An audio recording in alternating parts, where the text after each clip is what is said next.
अस्सलाम वालेकुम वरहमतुल्लाहि वबरकातुहू। अल्लाहुम्मा सल्ली अला मोहम्मद व अला आले मोहम्मद सल्लल्लाहु अलैहि वसल्लम। नाज़रीन, जो बात मैं आप सबके साथ शेयर करने जा रही हूँ वो असल में मेरे मौज़ूआत की फहरिस्त का हिस्सा ही नहीं थी, लेकिन सच कहूँ तो कुछ दिन पहले मुझे एक स्क्रिप्ट पढ़ने का मौका मिला और मैं उसे पढ़कर एक लम्हे के लिए रुक गई। ऐसा लगा जैसे किसी ने दिल पर हाथ रखकर पूछ लिया, जिंदगी का असल मकसद समझा भी है? वो अल्फाज इतने गहरे थे कि मैं वाकई शॉक्ड हो गई। तभी मुझे ख्याल आया, अगर ये अल्फाज मुझे इतना हिला सकते हैं तो शायद मेरी ऑडियंस में भी कोई ऐसा होगा जिसे ये बात सुनना वाकई ज़रूरी है। इसलिए आज का मौजू मेरा पहले से मंसूबा नहीं था, लेकिन ये पैगाम शेयर करना बहुत ज़रूरी था ताकि हम सब जिंदगी के असल मकसद को फिर से महसूस कर सकें। तो वीडियो को मुकम्मल जरूर सुनिएगा। नाज़रीन, स्क्रिप्ट में लिखा था, सिर्फ 3-4 मिनट भी बहुत हैं। हमें मरे हुए 3-4 मिनट ही हो चुके थे, लेकिन हमें यकीन नहीं आ रहा था कि हम भी कभी मर सकते हैं। मेरे साथ वाली कब्र में एक स्मार्ट खूबसूरत मुर्दा था। मैंने उससे पूछा, तुमने कभी सिगरेट पिया? उसने इनकार में सर हिला दिया। कभी शराब, गाना? उसका सर इनकार में हिलता रहा। कभी रश ड्राइविंग की, पानी में आंधी छलांग लगाई? तुम सड़क पर पैदल चलते रहे हो या तुम लोगों से उलझ पड़ते हो? उसने इनकार में सर हिलाया और दुखी आवाज में बोला, मैंने जिंदगी में कभी कोई गलत काम नहीं किया। मैंने पूछा, तुम्हारी उम्र कितनी थी? उसने जवाब दिया, सिर्फ 32 साल। फिर तुम कैसे मर गए? उसने कहा, मैं भी इस बात पर हैरान हूँ, मैं कैसे मर सकता हूँ? उसने चीख कर जवाब दिया, मैं अपने लाउंज में टीवी देख रहा था। मुझे अचानक सीने में दर्द महसूस हुआ। मैंने चाय का कप मेज पर रखा, दोहरा हुआ और उसके बाद सीधा नहीं हो सका। मैं मर गया। मैंने पूछा, तुम्हारी इस वक्त सबसे बड़ी ख्वाहिश क्या है? उसने मेरी तरफ देखा और बोला, 5 मिनट की जिंदगी, सिर्फ 3 मिनट के लिए वापस जाना चाहता हूँ। मेरे अब्बू मुझसे नाराज थे। मैं अपनी बीवी से बदतमीजी करता था। मैंने अपने बच्चों को कभी प्यार नहीं किया। मैं मुलाजमों को वक्त पर तनख्वाह नहीं देता था और मैंने अपने लॉन में गुलाब के फूल लगवाए थे, लेकिन मैं उनके पास ना बैठ सका। मैंने हमेशा अपने जिस्म को अल्लाह ताला की किबराई से मुकद्दम रखा। मैं 3 मिनट में सबसे माफ़ी मांगना चाहता हूँ और मैं अपने गुलाबों को छू कर देखना चाहता हूँ। हम सब सन्नाटे में थे कि अगली कब्र में से एग्जैक्टिव किस्म का सीरियस मुर्दा था। इसके चेहरे पर कामयाब बिजनेसमैन का एतमाद था। मैंने उससे पूछा, तुम भी मर गए?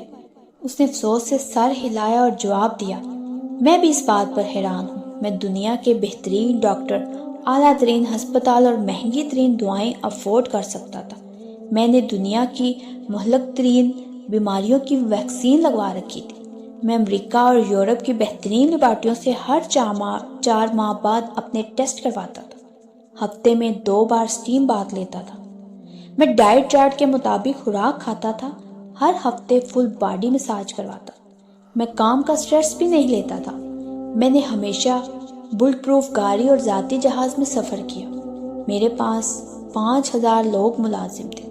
ये लोग मेरा सारा स्ट्रेस उठा लेते थे और मैं सिर्फ ऐश करता था। मगर फिर मुझे खांसी आई। मैं नीचे झुका, फर्श पर गिरा और मर गया।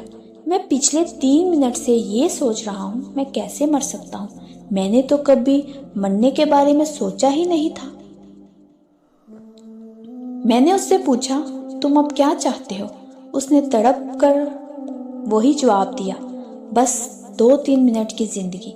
मैं वापस जाकर अपनी सारी दौलत किसी मदरसे या वेलफेयर के वक्फ करना चाहता हूँ। मैं इससे बड़ा इस्लामिक अदारा या फ्री मेडिकल कॉलेज, मुल्क का सबसे बड़ा थैलेसीमिया अस्पताल या मुल्क की सबसे बड़ी साइंस यूनिवर्सिटी बनाने का हुक्म दूंगा और फिर वापस आ जाऊंगा। अब भी उसकी बात जारी थी। तीसरा मुर्दा बोल पड़ा। ये मुर्दा चाल डाल और शक्ल शुबाहत से सियासतदान दिखाई देता था। उसके चेहरे पर मकारी मौजूद थी। मैंने पूछा, साहब आप भी फौत हो गए? वो दुख में डूबी आवाज में बोला, हाँ, और मैं इस बात पर हैरान हूँ सोच रहा हूँ मैं कैसे मर सकता हूँ। मैं तो वैश्य सा इंसान था जिसके एक नारे पर लोग जान देते थे। मेरी गिरफ्तारी, मेरी कैद पर मेरे वर्कर खुद सोजी कर लेते थे। लोग मुझसे टिकट लेने के लिए 11,000 बुलेट के खंबे पर चढ़ जाते थे।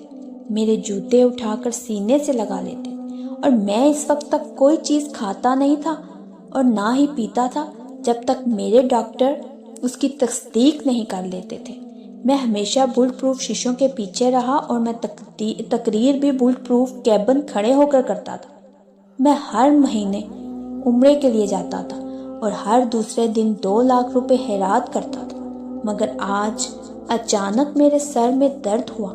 मैंने कनपट्टी दबाई, मेरे दिमाग एक टीस सी उठी। मैंने चीख मारी और मर गया। उससे भी पूछा, आपकी इस वक्त सबसे बड़ी ख्वाहिश क्या है?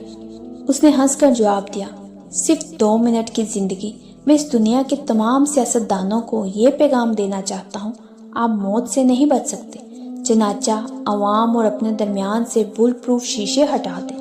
हिदमत और तब्दीली वही है जो आप आज लेकर आए हैं।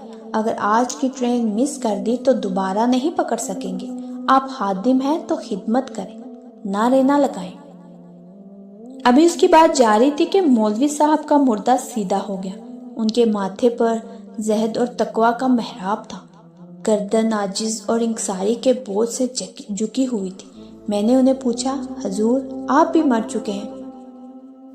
मौलवी साहब बोले, मैं भी इस बात पर हैरान हूँ। मैंने जिंदगी में सैकड़ों जनाजे पढ़ाए। अपनी हर तकरीर में मौत, मैदान हश्र और हिसाब का जिक्र किया, लेकिन उसके बावजूद